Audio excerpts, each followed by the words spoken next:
નમસ્કાર મિત્રો, આજે આપણે વાત કરવાના છીએ અમરબાઈનું આણું બનેલી ઘટના પર। સંત સતી અરુ શરૂમાં તીનોકા એક તાર લરે જરે અરુ તન તજે તબ રીજે કીર્તાર। સંત સતી અને સુરાની એક જ સ્થિતિ છે, સામી સાતીએ લડ્યો, અંગે અંગને જલાવી દે અને શરીરનો ત્યાગ કરે ત્યારે જ પરમાત્મા તેમના પર પ્રસન્ન થાય છે। એવી સતનારી અમરબાઈ પોતાની જાતને પરબની સત દેવીદાસની જગ્યા ઓળંગુ એટલે કે સેવા ચાકરી કરનારા ટેલિયા સેવક તરીકેની ઓળખ આપે છે। આ અમરબાઈ અમરમાં કોણ? તો કે જેતપુર પાસેનું નાનકડું ગામ પીઠડિયા મસોયા આયરની જ્ઞાતિથી હર્યું ભર્યું હતું। આજે આહીરોને ખોરડે દીકરી અમરનું આણું વાળવા મહેમાન આવ્યા હતા। ઉગમણા ભાણ હજુ તો રાસવા ચડ્યા હતા ત્યાં મહેમાનોને શિરામણ કરાવી દીધું હતું। આણું વળાવવા આવેલ ફૈબા દીકરાની વહુ અમરને બોલાવી કહે છે કે બેટા અમર, ઝટ તૈયાર થાવ, તડકો થાય તે પહેલાં પરબને વિસામે પોગી જાવ અને દિયે છતાં ઘેરે પોગી જવાય। અમર મોઢું મલકાવી ફઈએ લાવેલા અણાના કપડાં લઈને બાજુના ઓરડામાં જાય છે। ગામની સખીઓ અમરને મળવા આવી ગઈ હતી, સાથોસાથ પિયુને મળવાના જુદા જુદા નસુખા બતાવવા લાગી। પાડોશણ આહિરાણીઓ જે વસ્તુઓ લઈ જવાની હતી તેની યાદી અને સાસરિયામાં કેમ રહેવું તેની શિખામણ આપતી હતી। જે વસ્તુઓને કપડાં લઈ જવાના હતા તેને લાલ ગુંઢા રંગના પસેડામાં બાંધી તેનું પોટલું વેલડામાં મૂકી દેવામાં આવ્યું હતું। આંગણામાં શણગારેલું વેલડું ઊભું હતું। સફેદ ધોળા ફૂલ જેવા બે વઢિયારા બળદ વેલડાથી જોડાયેલા ઊભા હતા। તેની માથે આબલા બાવળિયાની ભરત ભરેલી ઝૂલ, માથે તેવી જ ભરતીની માથાવટીઓ મોરડો અને શિંગડા ઉપર શિંગડિયું પહેરાવેલા હતું અને ગળામાં ઘૂઘરમાળા બાંધી હતી। અને આ બળદો પણ જાણે જવાની ઉતાવળ કરતા હોય તેમ થનગનતા હતા, એટલે રાજથી ખેંચી રાખેલા હતા અને ઘરમાંથી નીચી નજરે ધીમા પગલે અમરબાઈ આણાના શણગાર પહેરીને નીકળે છે। ગુઢા રંગનું પહેરણું, માથે કનખાબ અને લીલા સાટીનમાંથી બનાવેલા કાપડું કે જેને ગોખારુવાળા મોરિયા ચડાવેલા હતા તે પહેરેલા હતા। ગળામાં સોનાના ઝરમર કાંઠીલા ઝૂમણા અને કાનમાં ટરોરી પહેરી હતી। પગમાં કાંબી કડલા અને માથે ઓઢણી ઓઢીને જાણે વ્રજ આહિરનાર પિયુ કૃષ્ણને મળવા જતી હોય તેમ અમરબાઈ સોળે શણગાર સજીને પિયુપતિને મળવા હાણું વાળીને સાસરીએ જઈ રહી હતી। અમરબાઈ માતા પિતા વડીલોના આશીર્વાદ લઈ વેલડામાં ફઈની બાજુમાં જઈ બેસે છે। વેલડું પીઠવડના પાદરને છોડી સાસરીના ગામની વાટ પકડે છે। વેલડાની ગતિ, ઘૂઘરમાળાનો નાદ મનમાં ઉઠતા ઉલ્લાસના તરંગોમાં ફઈબાઈની નજર નવોઢા અમરબાઈના ઠેરા ઉપર છે। રૂપનો અંબાર અમરબાઈમાં ઠલવાયેલો જોવા મળ્યો। મોટી તેજભીની આંખો, નમણું નાક, ગુલાબી હોઠ, હસતા દાડમ કળી જેવા તો એના દાંતો, ગાલોમાં પડતા ખંજન જોઈને ફઈને થયું કે મારી નજર લાગી જશે એટલે ધૂળની સપટી લઈ અમર માથે ફેરવી સીમાડે નાખી દે છે। અમરના અહીં ટાંકેલા મોર ટહુકી ઉઠશે અને હૈયું ધડકાવાની ગતિ ભૂલી જશે તો પિયુને મળવાના સપનોનો અમર જોઈ રહી હતી। સૂરજદેવ મધ્ય તરફ વળ્યા હતા, વાયુદેવ થંભા લાગ્યા હતા, પશુ પક્ષી આકરા તાપથી બસવા વનરાઈમાં વિસામો લઈ રહ્યા હતા। અમરબાઈના ચહેરા ઉપર પરસેવાના મોતી ચમકતા જોઈને ફઈબા ગાડાના ચાલાકને જોઈને કહે છે કે એ સામે પરબના ઘેઘૂર વડલા છે ત્યાં વેરડું લઈ લે, બળદને સોડી સારો નાખી દે, આપણી સાથે ભાતું છે તેના બોપારા કરી થોડો લાંબો મર આરામ કરી પછી આગળ જશું। વેલડું પરબવાડીના વડની સાયામાં આવી ઊભે છે અને પરબવાડીની જગ્યા ગિરનારની સાયામાં આવેલા ગામ ભીસામણની પાસે નાનકડું ગામ વાવડી, તેની પાસે પ્રાચીન કાળમાં સરભંગ ઋષિનો આશ્રમ હતો। આ ઋષિ કોઢિયા હોવાનું કહેવાય છે। સરભંગીનો એક અર્થ જ્ઞાતિભેદ, સ્પર્શનો ભેદ ન માનનારા ઋષિ સાધુનો વર્ગ સરભંગ રૂખી સમાજના હોવાનો પણ એક મત છે। ભજનમાં ગુરુને સરભંગ કહ્યા છે। રવિ સાહેબ કહે છે કે બ્રહ્મા અગ્નિ કી તણખી દીની જલી, વાસના જંગી મેરા સતગુરુ સરભંગી સદગુરુ પાછી એવી તો બ્રહ્મ અગ્નિની તણખી છે કે તે સાપે ત્યાં તો જબરજસ્ત વાસનાને ભડકે બાળી નાખે છે। પરબની જગ્યાના પ્રાચીન ધૂણાને ગુરુદત્તનો ખૂણો કહેવામાં આવે છે. અને તેનો અર્થ એ થયો કે ગુરુદત્તે અહીં નાથયોગ સાધના કરી હતી અને આ જગ્યાએ અનેક નાથયોગીઓ સિદ્ધ થયા હતા. આ એ જગ્યા છે જે 18મી સદીના પૂર્વાર્ધમાં મેકરણ દાદાએ દત્તા ધૂણો ચેતાવી સાધના કરી હતી અને દત્ત પાસેથી જોડી કાવડી લઈને કચ્છમાં ગયા હતા. સાથમાં લાલ્યો કૂતરો અને મોતિયો ગધેડો લઈ ગામડે ગામડેથી રામરોટી માંગી ગધેડા ઉપર સાલકામાં પાણીને રોટલા લઈ રણમાં ભૂલા પડેલા ભૂખ્યા ત્રસ્યાની લાલિયા દ્વારા ભાળ મેળવી મરતા લોકોને જીવનદાન આપનારા મેકરણની આ સીધી સાધના ભૂમિ હતી. ઓ બાપ! મેકરણ દાદાના સમયમાં અમુલાબાઈ જસો રબારી વળાદાન કાઠી આ જગ્યાના ટેલવા હતા. પરબની જગ્યાને આખા પંથકમાં ખ્યાત કરનારા દેવીદાસ બાપુ હતા. સંવંત 1881ના દુષ્કાળમાં જીવો રબારી ગીરકાંઠાના મુજિયાસર ગામેથી બિલખાની નજીક રામનાથને નાકે નેસ નાખી માલઢોરને બસાવે છે. આ વિસ્તારમાં તે સમયે ત્યાં જયરામગરજી નામે સાધુ રહેતા હતા. નજીકના ગધેસિંહ નામના ડુંગરમાં ફકીર સાઈ નરુશા રહેતા હતા. બંને સાધુ ઓલિયાના આશીર્વાદ જીવા રબારીને ઘેરે પારણું બંધાયું. તેનું નામ દેવો રાખવામાં આવ્યું. દેવો ઘર સંસારી થયો, પરંતુ માયલો ગિરનારની સાધના ભૂમિ તરફ ખેંચાતો રહ્યો. દેવાએ ગિરનારની 7 પરિક્રમા કરી. તેમાં 7મી પરિક્રમાએ લોહી લંગારી નામના સાધુનો ભેટો થયો. તેણે દેવાને કપાળે સાંદલો કરી કહ્યું કે બેટા, વાવડી પાસે ગુરુદત્તનો ધૂણો છે, તેને જઈને ચેતવો કે આ જગ્યાએ રામરોટીનું સદાવ્રત ચલાવો અને રક્તપિત્યાની સેવા કરો. દેવાને 3 કામ સોંપવામાં: ધૂણો ચેતાવો અને સાધના કરો, બીજું અન્નક્ષેત્ર ચલાવો અને ત્રીજું રક્તપિત્તના દર્દીઓને આવકારી તેની સેવા કરો. આદેશ પ્રમાણે આ સ્થળે આવી પરબની જગ્યા સ્થાપી અને સના આધારે ચલાવી કેને ખેતર વાળ્યું કેને ગામ ગરાસ આકાશી રોજી ઉતરે નકળંક દેવીદાસ. કોઈને ખેતર વાળ્યું, ગામ ગરાસ, માલ મિલકત છતાં સંપત્તિ હશે, પરંતુ આ પરબની જગ્યામાં આવું કશું જ નથી. માત્ર ને માત્ર સતનો આધાર છે, નામનો પ્રતાપ છે. સંત દેવીદાસ પરબના વડલાઓની સાયમાં વેલડું રોકાયું. નવોઢા અમરબાઈ વેલડાનો પડદો ઊંચો કરીને જુએ છે. તો સામે ધોમધકતા તાપમાં લીમડાઓની શીતળ સાયા પથરાયેલી છે. થોડે દૂર દત્તનો ખૂણો શેતી રહ્યો છે. તેની બીજી બાજુ પાણીનો કૂવો આવેલો છે અને તેની પાસે જ ઢોરને પાણી પીવાનો હવાડો છે.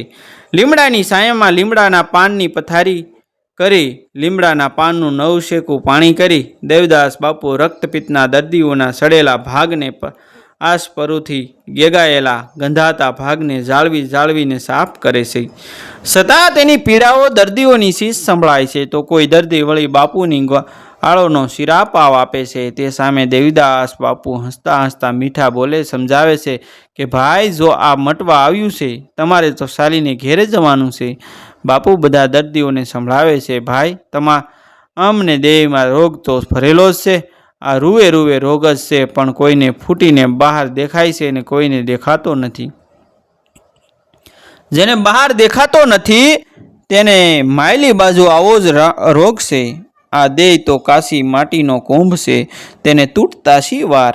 વેલડામાંથી અમરબાઈની દ્રષ્ટિ દેવીદાસ બાપુની સેવામાં ખૂપી ગઈ. તેમની વાણીના શબ્દો કલેજાને વીંધી નાખે છે. અમરબાઈને પરમ સતનું દર્શન થઈ ગયું.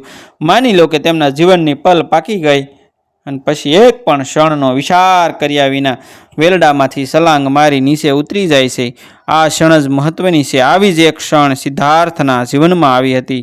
દુઃખને, પીડાને, વૃદ્ધાશ્રમને, મૃત્યુને જોઈને વૈરાગીનો માર્ગ પસંદ કર્યો. સિદ્ધાર્થ યુવાન રૂપની રાણી વહાલસોયા બાળપુત્ર છોડીને મધ્યરાત્રિ રાજમહેલ છોડીને મહાભિષ્મક્રમણ કરે છે. સિદ્ધાર્થની સલાંગ હતી કે મીરા મેવાડનો રાજમહેલ છોડીને નીકળી તેની સલાંગ હતી. અમરબાઈ મધ્ય બપોરે પીયુ પાસે જવા શણગાર સજીને નીકળે છે. તેની ભર યુવાની છે અને સલાંગ મારી સેવાનો માર્ગ સાધ્વીનો વેશ ધારણ કરવાનો નિર્ણય લે. તે મને લાગે છે કે કુંડલીની જાગૃત થાય અને સાધકને જે સલાંગ મારવી પડે તે પણ કઠિન આ સલાંગ હતી. અમરબાઈએ સોના ચાંદીના પહેરેલા ઘરણા ઉતારીને પોટલીમાં બાંધ્યા. આણાના ઝાકમજોળ કપડાં પણ બદલી નાખ્યા. સાસુ આ બધું જોતા અમરબાઈને ઘણું સમજાવે છે, છતાં અમરબાઈ પોતાના નિર્ણયમાં મક્કમ રહે છે. ઘરેણાં અને કપડાનું પોટલું અમરબાઈ સાસુ ફઈબાના પગમાં મૂકી પગે લાગી કહે છે કે ફૂઈ, મને માફ કરજો. તમારે ને મારા સંબંધ અટાણથી પૂરા થાય છે. તમારા દીકરાને સારા ઠેકાણે પ્રણાવી સુખી થજો. મેં તો સેવાનો માર્ગ પકડી લીધો છે. અમરબાઈ સડસડાટ રક્તપિતાઓની સેવા કરવા દેવદાસ બાપુ તરફ જાય છે. દેવદાસ બાપુ જોઈને કહે છે કે બેટા, દૂર રહેજે, આ રોગ ચેપી છે, એટલે દૂરથી જે કહેવું હોય તે કહે. બાપુ, હું કહેવા આવી નથી, તમારી સાથે અહીં રહી આ રોગીઓની સેવા કરવા આવી છું. દેવીદાસ બાપુએ આણું વળી જતી અમરબાઈની ઘટના સાંભળી. બાપુએ અમરબાઈને સમજાવી, અમરબાઈ, આમ ઉતાવળિયો નિર્ણય ન લેવાય. સેવાનો માર્ગ, ભક્તિનો માર્ગ ખાંડાની ધારે ચાલવા જેવો કઠિન છે. અને દીકરી, તું યુવાન છે, તને ભરખી જાય એવા પશુ વૃત્તિના લોકો તને જીવવા નહીં દે. બેટા, સંસારમાં રહીને થાય એ સેવા કરજે. અને અત્યારે તો તારી ફઈની સાથે સાસરે જ વહી જા. સાસરે વહી જા. બાપુ, પાછી વળવા આવી નથી. આપની વાણીએ જાગી ગઈશું કે આ કાયાના રોમે રોમમાં રોગ છે, મોત માથે ઝળબીકી રહ્યું છે. સેવા ધર્મ તે ભક્તિની ઉપર કશું જ નથી. આ સત્ય સમજાઈ ગયું છે. એટલે બાપુ, મને સેવાનું કામ સોંપો. અહીંથી હું જવાની નથી. અને દેવીદાસ બાપુને અમરબાઈની મક્કમતા દેખાણી પૂર્વના કોઈ ઋણ બંધન વિના આ નિર્ણય શક્ય નથી તે પણ દર્શાવ્યું. એટલે બાપુએ ઊભા થઈ અમરબાઈના માથે હાથ મૂકી અમરબાઈને ખંભે જોડી મૂકી આસપાસના ગામડાઓમાં ઘેર ઘેર ફરીને રોટલા માંગી લાવવાનું કામ તેને સોંપ્યું. હવે આશ્રમમાં રહેવાની એક કુટીર ખોલી આપી. અમરબાઈની યુવાની નજર લાગી જાય તેવું રૂપ. ભગવી ઓઢણી ઓઢી સતની જોડી ખંભે મૂકી સંત દેવીદાસના નામ મંત્ર બોલતી ચાલી નીકળી. અલેખ જગાવતી આ જોગમાયા ટેલ નાખવા નીકળે તેને જોવા યુવાનો પાછળ નીકળતા. ગામ સીમ સમાજમાં ઠઠા મસ્કરી થવા લાગી. કેટલાક નાના છોકરાઓ પાસે કાંકરી અને ધૂળ ઉડાડતા કર્યા હતા. છતાં સામે માત્ર પ્રતિભાવ. હે દેવીદાસ, ભક્તિના માર્ગમાં પ્રથમ પગથિયું અહમ તજવો પડે છે. અમરબાઈએ ઘેર ઘેર જઈ ભિક્ષાની જોડી ફેલાવી, રોટલાની ટેલ નાખી ત્યારે તેમણે પોતાની સંધળી જાતનો અહમ ઓગાળી નાખ્યો હતો. રસ્તામાં મજાક મસ્કરી કરતા લોકોને સાંભળીને કોઈ પ્રતિભાવ ન આપ્યો તેનો અર્થ માયલા અહમને અમરે બાળી નાખ્યો. નિંદા અને સ્તુત જ્યારે સમતુલ્ય ભાષે ને ત્યારે અભયભાવ કહેવાય. ભાઈ રે, એવા અભયભાવ વિના ભાગતી ન આવે, મરને કોટી કરે ઉપાય. અમરબાઈ રોજ 2-4 ગામનો પંચ ચાલીને ખેડવા લાગ્યા. સતત નામ સ્મરણમાં ધ્યાન કેન્દ્રિત કર્યું. માંગીને લાવેલા રોટલાના ટુકડા કરી આંગણે આવેલા અભ્યાગતોને જમાડવા, દર્દીઓને જમાડવાની વ્યવસ્થા કરવી. આશ્રમના બધા ટેલિયાને જમાડી દેવીદાસ બાપુને જમાડીને અમરબાઈ પેટનો ખાડો પૂરાય એટલું અન્ન લેવા લાગ્યા. સખત પરિશ્રમ ઘડીને ફુરસદ નહીં ને ઓછો આહાર નામ ભક્તિને કારણે અમરબાઈ ઇન્દ્રિયોને પૂરેપૂરી વશ કરી શક્યા હતા. એક દિવસ અમરબાઈ ગાયોના સાણ વાસિંદા કરી રહ્યા હતા. ત્યાંથી દેવીદાસ બાપુ નીકળ્યા એટલે અમરબાઈને બોલાવીને પૂછે છે કે બેટા અમર, 5-7 ગામ ફરીને રોટલાની જોડી ભરી લાવે છે, છતાં અભ્યાગતોને જમાડતી વખતે રોટલાની ઘટ દેખાય છે. તો બેટા, ગામથી દરેકને ઘેરેથી રોટલા માંગે છે કે કોઈ ઘર છોડી દે છે? બાપુ, આપણા હિન્દુઓના ઘેરેથી રોટલા માંગુ છું, પણ મુસલમાનને હરિજનોને ઘેરે જતી નથી. દેવીદાસ બાપુ સમજાવે છે કે બેટા, આપણા માટે કોઈ પોતાનું કે પારકું નથી, કોઈ નાત જાતના ભેદ નથી.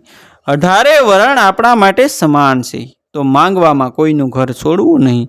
ભેદભાવ તો ખોટા ઊભા કરવામાં આવ્યા છે, જાતિપાતિ નહીં. હરિના દેશમાં બેટા આપણી અલખ જોત પાઠ ઉપાસનામાં સ્ત્રી પુરુષના ભેદ ટાળવાની વાત છે. ત્યાં કોમ જ્ઞાતિવાદ અને આભડશેટ ક્યાંથી આવે? હિન્દુ મુસલમાન એક વિસ્તારા, સર્વ એક જ જૂનીના જાયા. અહીંયા આવીને હુવા જુજવા મારા સાહેબને દરબાર છો. એક પરબની જગ્યામાં તે સમયથી તે શેખ આ જ દિવસ સુધી 18 વર્ણ એક સાથે બેસી ભોજન પ્રસાદ લે છે. કોઈને અહીં જ્ઞાતિ પૂછાતી નથી. એટલું જ નહીં, પણ અહીં મુસલમાન સાંઈ ફકીરનું શિષ્ય પરંપરામાં સ્થાન છે. સાંઈ સેલાણીનું ભજન છે. હિન્દુ મુસલમાન એક પિયાવે નિર્જન નજરે ભાળો, પરબ વાળો પીર બાદશાહ, મેં તો ધન ધાણી ધાર્યા ધણી તારો પરગટ પરસો વાળ્યો. અમરબાઈનો નિત્યક્રમ ગામડે ગામડે રોટલાની ટેલ લેવા જવાનો અને એકલે પંડે જવાનું નિશ્ચિત બની ગયું છે. તેમાં બેકામી યુવાનોની દાનત બગડે છે અને સીમમાંથી રસ્તે એકલી પસાર થતી અમરબાઈની પાછળ આ બંને ઘોડેસવાર થઈ પકડવા પાછળ પડે છે. અમરબાઈ તો તેની ધૂનમાં છે. દેવદાસનું નામ સ્મરણ કરતી જતી હોય છે. ત્યાં પાછળ બે ઘોડેસવાર આવતા જોઈ કળી જાય છે કે આજે આબરૂનો સવાલ છે, સતની કસોટી આવી છે. એટલે નામ સ્મરણની ગતિ વધારી પૂરપાટ દોડવા લાગે છે. ત્યારે અમરબાઈને યાદ આવી ગયું કે થોડા દિવસથી કાઠીઓનું ગામ બગેશ્વરમાં રોટલાની ટેલ લેવાનું શરૂ કર્યું હતું. ત્યારે ઘણાએ અમરબાઈને ચેતવ્યા હતા કે આ ગામમાં ન જશો. ત્યાંનો જમીનદાર કાઠી સ્ત્રીઓના રૂપ જોઈ તેને રોળિયા વિના રહેતો નથી. આ વાતની તેમણે દરકાર કરી નહીં અને બોલ્યા કે ભાઈ, મારે રામના રખોપા છે, મારે રામના રખોપા છે, મારી ભેળો અલગ ધણી છે. અમરબાઈની પાછળ કાઠીની પૂરપાટ ઘોડી અને તેનો સાથીદાર આવી રહ્યો છે. તેની સામે અમરબાઈની દોડ કેટલીક ઝીંક ઝીલે છે. આકાશમાંથી સૂરજદેવ મેર બેઠા. સીમમાં અંધારું પથરાવા લાગ્યું એટલે ઘોડા અમરબાઈના સત દેવીદાસના નાદ અને દેખાતા ઓળાને આધારે દોડે છે. અને અમરબાઈ ઘોડાના ડાબલા સાંભળાતી હમણાં પકડાઈ જઈશ એ ભયે દોડવાનું વધારે છે. સીમમાં કેટલાક લોકોને આ દ્રશ્ય જોવા મળ્યું એટલે એ પણ ફફડવા લાગ્યા કે આજ કબૂતરી ભીખાઈ જશે, મારા નાથ તેને બસાવજો. કોતુક તો તે થયું કે અમરબાઈને ઘોડા વચ્ચે એક રાશવાનું અંતર છે, છતાં પકડાય નહીં. એટલે કાઠી પણ ધુઆપુઆ થઈ ગયો. તેને મોટી ફોટપ એ લાગી કે એક સ્ત્રીને પકડી શક્યો નહીં. દોડતા અમરબાઈએ પરબની જગ્યામાં પ્રવેશી નિરાતનો શ્વાસ લીધો. સંત દેવીદાસનો મનોમન લાજ રાખવાનો આભાર માને છે. ત્યાં પહેલાં બંને ઘોડેસવાર આવી પહોંચ્યા. એટલે અમરબાઈ જાણે કંઈ જ ન બન્યું હોય તેમાં જગ્યા તો અલખનો ઓટલો છે. આંગણે આવેલા ગમે તે હોય તેને મીઠો આવકાર આપવો તેને ધર્મ માને છે. એટલે અમરબાઈ સંત દેવીદાસ બોલી બંને મુસાફરોને આવકારે છે અને પૂછે છે કેમ અસુરા થયા, બીજે ક્યાંક જવું છે? ત્યારે કાઠીએ જવાબ આપ્યો કે અંધારાના કારણે માર્ગ ભૂલાઈ ગયો છે. હોય બાપ હોય, માર્ગ તો ભલભલા ભૂલી જાય છે અને આ જગ્યા તો માર્ગ ભૂલેલાનો વિસામો છે. આજે હું બગેશ્વર ગામના પાદરથી નીકળી અને બિચારા બે ઘોડેસવારો માર્ગ ભૂલીને આમ તેમ દોડતા હતા. તેને માર્ગની ખબર નહીં હોય એટલે ભટકતા હતા. કાઠીને પોતાની ઓળખ થઈ ગયાનો અણસાર આવી ગયો. અમરબાઈ બંને અસવારો માટે રાતવાસો કરવાની સગવડ કરે છે. દેવદાસ બાપુ બહાર ગયા છે એટલે આવેલા મહેમાનોને જમાડવા ઉતારો આપવાની ગોઠવણ કરે છે. કાઠીને થયું કે સારું થયું કે આજ દેવીદાસ બાપુ નથી, આંકડે મધ અને માખીઓ વિનાનું મજા પડી જશે. અમરબાઈ અંદરથી ફફડતા હતા કે બાપુ નથી તો પ્રભુ લાજ રાખજે. અમરબાઈએ અલખની જોડી ઠાલવી, અભાગ્યા તો અને દર્દીઓને બેસાડી સૌને જમાડીને પોતે પણ પ્રસાદ લીધો. આવેલ કાઠી મહેમાનોને ઓઢવા પાથરવાનું આપી સુખરાત કરવાનું જણાવી ઉતારાની મઢુલીમાંથી બહાર નીકળવા જાય છે તો સામે કામી કાઠી બારણા બંધ કરી આડો ઊભો ગયો. અમર એક ક્ષણ માટે ધ્રુજી જાય છે. અલગધણીનું સ્મરણ કરી બોલે છે કે સંત દેવીદાસ. આ શબ્દોના પ્રભાવે કાઠીના શરીરમાં ઝાળ થવા લાગી. માથું સક્રવે ચડી ગયું. મોતના ભણકારા સંભળાયા એટલે કાઠી રાડ પાડીને બોલે છે કે ડાકણ, તારે મને પરખી ખાવો છે? જવાબમાં અમરબાઈ એટલું જ બોલે છે, તે દેવીદાસ. ત્યાં જગ્યાને ઝાંપેથી અવાજ સંભળાયો. સંત દેવીદાસ. પ્રતિભાવમાં અમરબાઈ સંત દેવીદાસ બોલી ઉતારામાંથી નીકળી બારણા બંધ કરી આવેલા અસવારો સામે જાય છે તો એ પણ નજીક આવી ગયા હતા. અસવારને અમરબાઈ ઓળખી ગયા અને બોલ્યા કે સંત દેવીદાસ, આપા સાદુલ ખુમાણ, કેમ આમ મારતે ઘોડે રાત્રે આવવું પડ્યું? ગામના ખેપિયાએ આવી સમાચાર દીધા કે ઓલો બગેશ્વરનો હરામી કાઠી તમારી પાછળ પડ્યો હતો એટલે અમે દોડતા આવ્યા. આજ તો એને છોડવો નથી.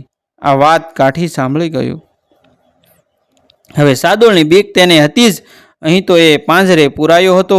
અમરબાઈ તેને અહીં લાવશે તો ભૂંડી રીતે મારશે. આજ કાઠીને જુદા જુદા વિકરાળ મોતના દર્શન થવા લાગ્યા હતા. ત્યારે અમરબાઈ બોલ્યા કે આપા સાદુળ, આપને સમાચાર ખોટા મળ્યા. હું અહીં સલામત છું કહેતા હો તો 2 રખોપિયા મૂકતો જાઓ.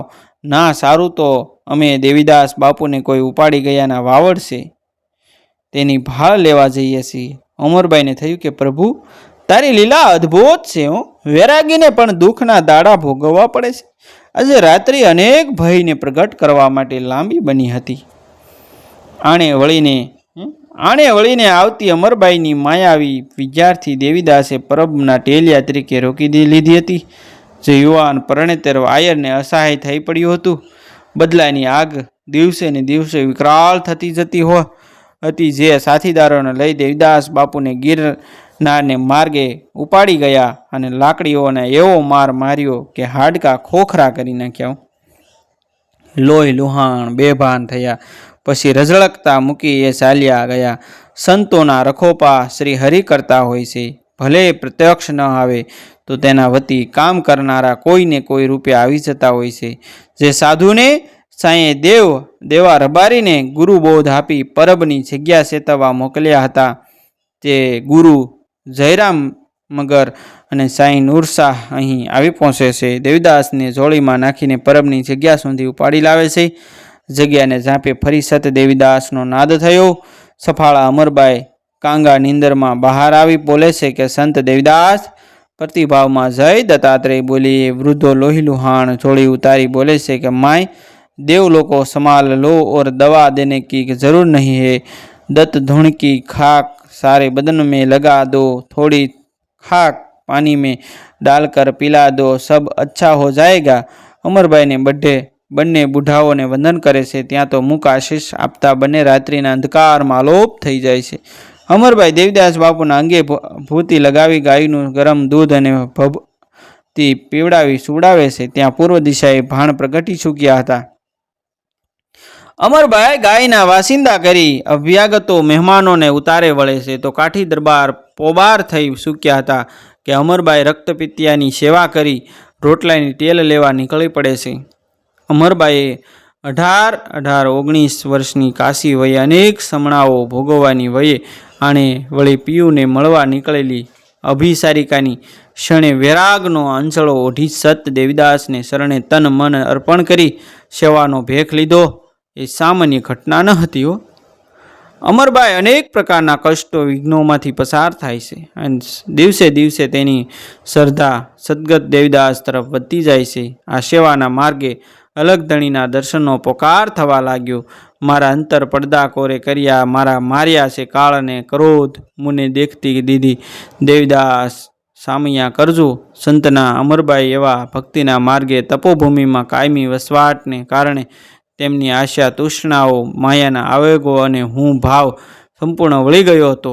તેમણે યુવાનને બરાબર જાળવી લીધું હતું. પરંતુ સ્ત્રી સહજ માતૃ સંવેદના જુદા જુદા સ્વરૂપે પ્રગટ થયા વિના રહેતી નહીં.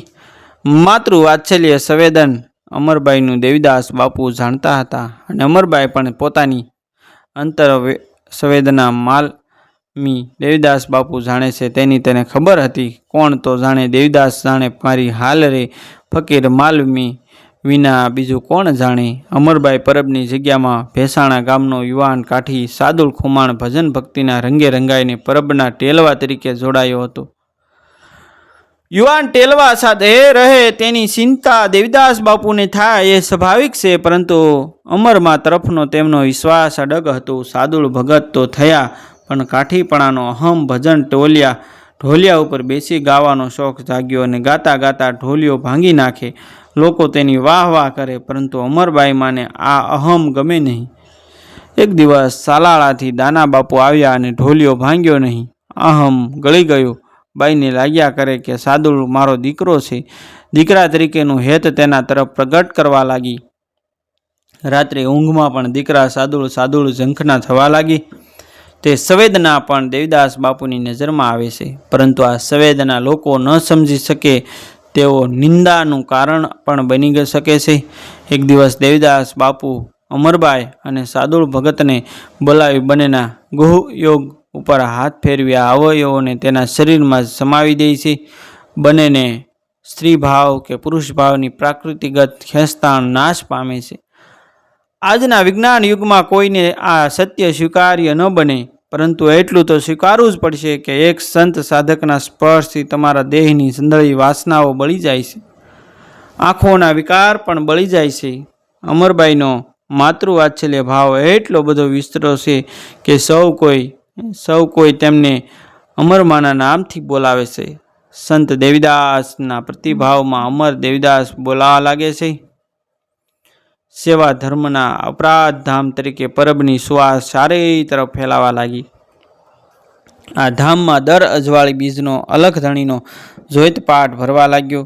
સાધુ સંતોને ગત ગંગાનો દુવારો બની ગયું. 18 વરણનો આ મેળવડો ભજન ભાવથી સુધર્મન ધામ બને છે. નરુડિયા મળિયા હરિજનના નિહરમળા કોળી પાવળ પીર સાદુલને હાથ કોળી પાવળનો પ્રસાદ સાદુળ ભગતના હાથે અપાય છે. અમરબાઈના ખોળામાં રામસાગરના નાદે સૌરસિત વાણી ગવાતી હોય છે.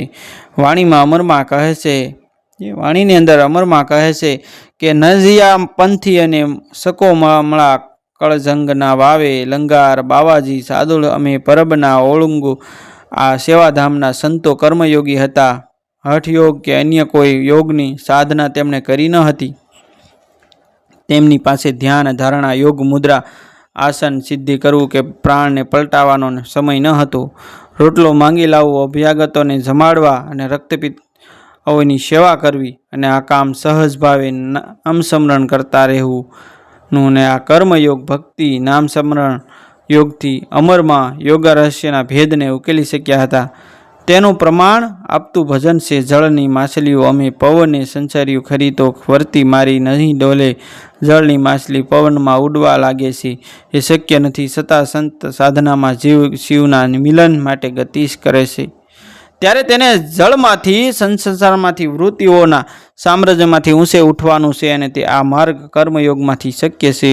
મૂળધરામાં પૃથ્વી તત્વ, સર્વાધિષ્ઠાનમાં જળ તત્વ, મણિપુરમાં માતૃત્વ, આહનતમ અગ્નિત્વનું શોધન ભેદન થાય છે. આ 5 તત્વના ભેદન પછી સાધક સહજ ધારા ચક્રમાં પ્રવેશે ત્યારે તેમાં કોઈ સત્વનો ભેદ રહેતો નથી. સર્વવ્યાપી પરમાત્મા સિવાય ત્યાં કશું જ છે નહીં. જળની માછલીઓ પવને સંસાર્યું એટલે સૌધિષ્ઠના ચક્રમાંથી મણિપુર ચક્રમાં જવાની ગતિ સૂચવે છે. ભક્તિ સેવા ધર્મના માર્ગે આ યોગની સિદ્ધિ તેઓ પામી શક્યા હતા અને સિદ્ધિ તેઓ સાધનાની ધૂણિયા પરબનો દત્ત ધૂણો છે. આ ક્ષેત્રની પણ એક આભા હોય છે જે અહીંના સાધકોને સહાય કરે છે. પરબની જગ્યામાં સંત દેવીદાસ અમર દેવીદાસનો નાદ ગુંજવા લાગ્યો.